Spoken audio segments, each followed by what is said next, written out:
tan maravilloso. En el cuerpo del Mesías, 7 heridas, precisamente 7 lugares por donde salió sangre. Ahora, no para cubrir iniquidad, pecado y rebelión, sino para acabar con ello, para eliminar el pecado, la iniquidad y la rebelión. Estos fueron los 7 lugares, rapidito. La cabeza, el costado, las 2 manos, los 2 pies y la espalda. Pero para terminar, porque te digo que el tema es muy amplio, para terminar, te comento lo siguiente. Precisamente por 7 lugares pasó Jesús desde el Getsemaní hasta la cruz del Calvario para erradicar la rebelión, el pecado y la iniquidad. Por ejemplo, el primero, rapidito, porque esto está interesante. El primero, Jesús sudó gotas de sangre en el Getsemaní. Ese fue su primer derramamiento de sangre. ¿Para qué? Para redimir nuestra voluntad. Si en esta mañana usted está diciendo, pensando, ay, es que no se puede, es que yo no puedo, es que yo quisiera, pero es que no me sale, te tengo buenas noticias. Cristo hizo provisión para que tu voluntad sea redimida. La sangre del cordero también fue derramada en la corona de espinas. ¿Para qué? Para que se te devuelva la bendición, la prosperidad, la abundancia. La sangre de Cristo también. El corazón de Jesús brotó sangre. La Biblia dice que una lanza le fue enterrada por el costado a Jesús y su corazón se rompió. Ahora el corazón de Jesús quedó roto para que el tuyo quede sano. La gracia, un plan de redención perfecto a través de Jesús que exige más responsabilidad que la ley, porque la gracia es para los maduros y la ley para los niños. ¡Wow! ¡Qué hermoso! Un resumen allí, Padre Santo. ¡Qué hermoso quedó! Me encantó esa respuesta. Yo sé que Santo Padre Juan la va a revisar luego. Sí. Podemos escribir un libro sobre eso. El plan de redención de Jesús, el nuevo pacto de la gracia. Nada quedó excluido de este plan, fue perfecto. Qué hermoso, gracias Marlene. Y seguimos con la mía, ¿verdad? Con la tuya. Vamos a dejar la de Fernán para el final, porque es una pregunta de esas tensas. Ajá. Tengo la atención ready ya. Sí. Bueno, pues mi pregunta va por aquí. Sí. ¿Cómo fue la niñez de Jesús? Jesús desde pequeño tenía la capacidad de hacer milagros, vino con eso en el package. Hubo una película donde presentaron a un Jesús, no recuerdo el nombre, sí, de pequeños y sí se veía haciendo ciertos milagros, pero pues, ¿nos puedes explicar sobre eso? Hay películas y todo donde presentan a Jesús operando en milagros. Sin embargo, aunque hubiese sido maravilloso, ¿verdad? Todo eso. Sin embargo, la palabra del Señor no nos dice nada de eso. La palabra del Señor habla muy poco de la niñez de Jesús y más bien lo presenta como un chico normal. Ahora, Lucas, capítulo 2, versos 41 al 52, que les voy a recomendar que lo lean de asignación. Allí es donde se expresa un poquito sobre la infancia y la juventud de Jesucristo. Se habla de un incidente en particular cuando Jesús tenía 12 años casi para cumplir sus 13. Ahora, ¿qué podemos hablar de su niñez? Pues primeramente, Jesús de Nazaret, lo voy a decir, Moraima, porque es el momento perfecto. Fíjate que el Padre Eterno pudo haber enviado al Verbo en una nave espacial y no lo hizo. Pudo haber, que bajara hombre, como Adán o como la primera mujer, pero no lo hizo, sino que lo hizo nacer de una mujer, de María, porque para el Padre Eterno la familia es importante.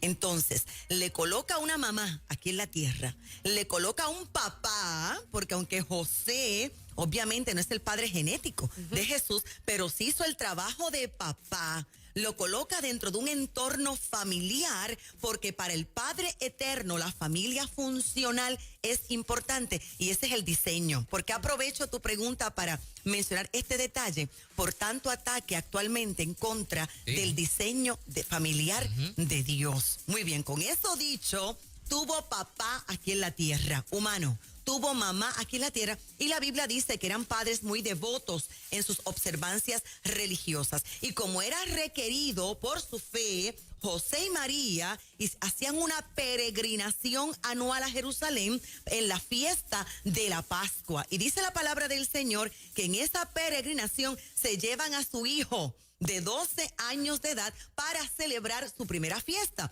¿Por qué este ritual era importante? Porque era la preparación para su bar mitzvah, que sería a la edad de 13 años, que es como un ritual donde se transiciona al niño de los 12 a los 13, de la niñez, vamos a decir casi a la adultez, aunque realmente es la adolescencia. Entonces vemos que allí Jesús, enamorado de su Padre Celestial, se queda en el templo. Algunos podrían decir que acto de desobediencia. Sin embargo, yo quisiera decirte en esta mañana que no fue un acto malicioso, tampoco desobediente, sino el resultado natural de la atracción que él tenía por lo espiritual. Él mismo dijo, en los negocios de mi Padre me conviene estar. Ahora bien, Isaías nos dice a nosotros, te voy a decir dónde, que sobre él, Isaías 11:2, sobre Jesús, sobre el Mesías, habría 7 manifestaciones espirituales que se vieron a lo largo de toda su vida, y entendemos que su niñez también. Espíritu de sabiduría, de conocimiento, de inteligencia espiritual, de poder, de Jehová, de temor de Jehová y de consejo. Y yo entiendo que esto, Moraima, tenía que manifestarse desde su niñez, porque es que los doctores de la ley se quedaron asombrados, dice la palabra del Señor, no solamente por todo ese conocimiento que él tenía, asombrado por las preguntas tan inteligentes que él hacía. Y finalizo con Lucas 2:52, que dice, y Jesús crecía en sabiduría, en estatura y en gracia para con Dios y para con los hombres también. No cabe duda que Jesús fue un niño sobrenatural. Aleluya. Qué lindo. Qué bonito. Precioso. Satisfecha con mis respuestas. Con las respuestas. Así mismo. Sus preguntas son interesantísimas y nos proveen mucho material para poder ministrar. Amén. Bueno, entonces y me ahora toca a mí. llegó. Ay, Dios mío. Ay, Señor amado. Tengo una tensión. Señor Jesús. Y ahora, mira, esta tensión es diferente, mira. Mira, me Sí, gusta. como qué sé yo, como... Más vívida, más vívida. Sí, como guerrero. Mira, casi estoy yo, mira, vestida hoy, mira. Pastora Marlene, ¿sabe que yo Sí. y Moraima? Sí. Y Ya al me estoy público, riendo, ya me estoy riendo. Yo me he dado cuenta de que entre varias, yo he observado esto y no ha sido una sola persona, varias personas, sobre todo mujeres que cuidan su cuerpo, hacen ejercicio y demás, y que gustan de practicar el yoga. Como parte, y eso lo ofrecen en muchos gimnasios y demás, ¿no? Ajá. Entonces, ¿qué pasa? Que yo escucho que eso es del diablo. Que eso no se puede practicar. Pero me pongo a pensar y digo, yo acá, ¿verdad? Digo, bueno, yo he escuchado esta frase de, bueno, hay gente que va a la iglesia Ajá. y le cantan al Señor y levantan las manos y oran, pero no solamente son cristianos de verdad. Ok. O sea que, por ejemplo, que una persona vaya a la iglesia no te hace necesariamente un hijo de Dios, ¿verdad? Un redimido. Ajá, es cierto. O que cante una alabanza no lo hace cristiano, una persona, ¿no? Ajá, claro. Bueno, lo mismo no se pudiera invertir para tratar de justificar, ¿verdad? A quien... Yo no practico yoga, ¿no? Claro. Si intentara, de hecho, tendría muy graves problemas. Pero lo que quiero decir es, por ejemplo, decirle a una persona, bueno, pues, por practicar yoga a un cristiano, se volvería budista, pecaría. ¿Qué te digo, Moraima? Si es un travieso con sus preguntas, es un travieso. Que si es un travieso. Yo pienso que él ora al Señor primero y él dice, Padre Celestial, déjame hacer esta pregunta con toda premeditación y Te alevosía. da trabajo él, te da Sí, trabajo. me da Te pone a trabajo. buscar. Te voy a decir por qué es tan travieso. A ver. Mira, fíjate qué punto tan interesante tú traes, Fernán, ¿verdad? Es cierto, por más que una persona entre a una marquesina, jamás se va a convertir en automóvil. Exactamente. Es cierto. Y por más que un gato se mete bajo un carro, no es mecánico. Exactamente, eso es cierto. Sin embargo, Fernán, una persona, aunque lo que sea un creyente liviano, vamos a llamarle así, tan pronto entra en una atmósfera de gloria, la atmósfera de gloria tiene un efecto sobre él. Si esa persona, aunque no tenga mucha madurez ni conocimiento de la palabra del Señor, de repente, sin conocimiento ninguno, comienza a pronunciar el nombre de Jesús Hay un poder que se activa cuando tú pronuncias el nombre de Jesús. Aunque no tenga conocimiento ninguno ni madurez, tan pronto acude a la sangre poderosa de Jesucristo. Mire, aunque esté hablando por celular y masticando chicle, acude a la sangre poderosa de Jesucristo. Está invocando al Dios del cielo, está hablando al Espíritu Santo. Invocar significa llamar hacia adentro y algo va a ocurrir en la vida de esa persona. De hecho, puede estar un niño, un adolescente dormido. Esto yo lo hacía mucho con mis niñas. Dormidos allí.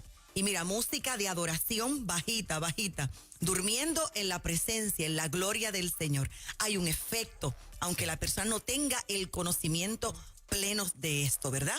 Por eso aprovecho la pregunta de Fernán. Lleve a su niño, a su hija, a la casa del Señor, aunque esté, mire, jugando con las crayolas. Hay algo que Dios va a hacer con esa persona. Bien. Ahora, vamos a lo contrario. ¿Qué pasa con el yoga? Ocurre exactamente lo mismo, que aunque la persona no sea budista, ni sepa ni quién es Buda, y nada de esto, la realidad es que la yoga es una disciplina espiritual hindú, y no son solamente posturas o ejercicios físicos. Te traje información por aquí.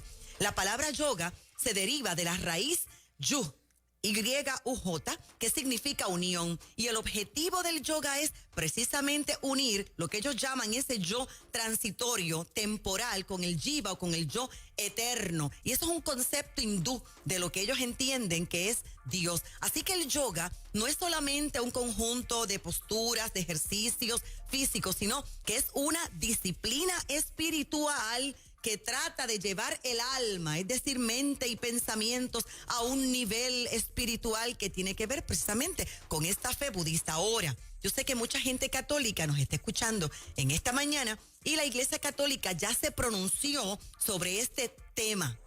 Y voy a leerlo rapidito. Carta a los obispos de la Iglesia Católica sobre algunos aspectos de la meditación cristiana. Esto fue en el año 1989.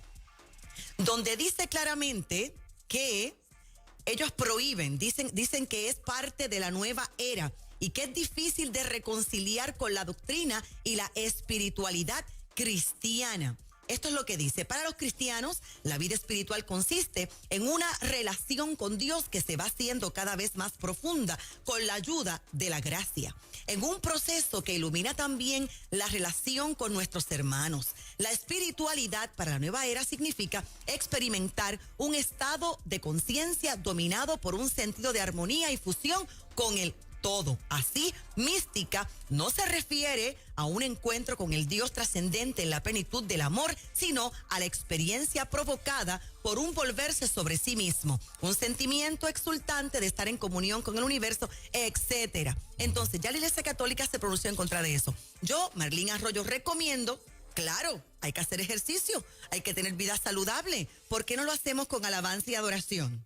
¿Por qué no lo hacemos con música que exalte el nombre del Señor? Porque no podemos separar nuestra espiritualidad con lo que estamos haciendo en todos los aspectos de nuestra vida. Repito, y no se puede separar la doctrina, lo que significa el yoga, con este conjunto de ejercicios que finalmente te quieren llevar a esa disciplina espiritual. No te dejes consumir por lo que no es del Señor. Ahora déjeme decir una cosa, un comentario, y hablo sin conocimiento, simplemente un comentario por lo que yo he observado. Sí. Hay una cantidad de cristianos que también practican disciplinas de artes marciales. Sí. Y que muchas de ellas, entiendo yo, tienen algún vínculo también. Sí, claro que sí. Filosófico, religioso, espiritual, ¿no? Sí, algunos de ellos hacen oraciones. ¿Verdad que sí? Y hasta niños. Y antes de comenzar hacen oraciones y ellos ni saben ni lo que están diciendo, bendito. Pero están conectándose con un mundo espiritual que es de tinieblas. Claro que sí. Y muchísimas prácticas más. Tenemos que limpiar muchas prácticas. Interesante porque es una combinación entre, o sea, la base de todo se presenta como una cosa física estrictamente. Sí, exacto. Pero que también tiene un vínculo espiritual. Ajá, por eso es que yo creo, Fernán, mira qué interesante. En el siglo pasado, la iglesia, vamos a llamarle tradicional, voy a decir religiosa, condenó tantas cosas. Ajá. Y condenó el deporte y condenó el ejercicio. Yo tengo ministros en nuestra casa que me cuentan que cuando eran niños le decían, tú no puedes practicar baloncesto porque esto es del diablo. Tú no puedes practicar este ejercicio porque esto es del diablo. Y hasta ponen en disciplina a los muchachos. Ahora, el problema que estamos teniendo aquí es que la religión se lo adjudicó todo al diablo y tanto al diablo que entonces vivimos en dos extremos. En el extremo de que todo es de Satanás o en el extremo del libertinaje. Y el reto de la iglesia en este momento es, ¿verdad?, desculturizar el mensaje y traer el equilibrio. En un minutito más rapidito te cuento. El baloncesto, por ejemplo, es de Dios. Yo sé que algunos se van a extrañar con esto que te voy a decir, pero es de Dios. Te explico. Cuando tú vas al Salón de la Fama, allá en Boston, Massachusetts, que el padre me dio el privilegio de ir porque a mi esposo le gusta mucho este asunto del baloncesto, cuando tú entras, lo primero que te encuentras es una Biblia. Y eso me impresionó, que hace una Biblia en el Salón de la Fama del baloncesto. Y es que el profesor James Naismith, que es el inventor del baloncesto, en un verano donde había demasiada nieve, él era maestro en la YMCA, y YMCA es cristiano. Y de Young Men Christian Association. Wow. Es cristiano, ¿ves? Mira qué lindo está esto. Y este profesor daba clase de educación física integral, es decir, con Cristo en el corazón de los estudiantes, un espíritu vivo, pensamientos, emociones saludables y ejercicio también. Mira qué tremendo está esto. Y como era invierno, tuvo que inventarse un deporte bajo techo, con 2 cubos y una bola. Luego subió el cubo a los postes y ahora es el baloncesto que tenemos. ¿Cómo alguien va a decir que esto es del diablo si esto es el resultado de un hombre en oración? Por lo tanto, yo invito a buscar cuáles son las respuestas de Dios para ejercicio y para una vida saludable y alejarnos de todo lo que es pagano. Y si todavía alguien esta mañana tiene un poquito de duda sobre esto, mira, mi abuela decía, ante la duda, saluda. Ahí está. Gracias, pastora Marlene Arroyo. Qué chévere siempre compartir con usted.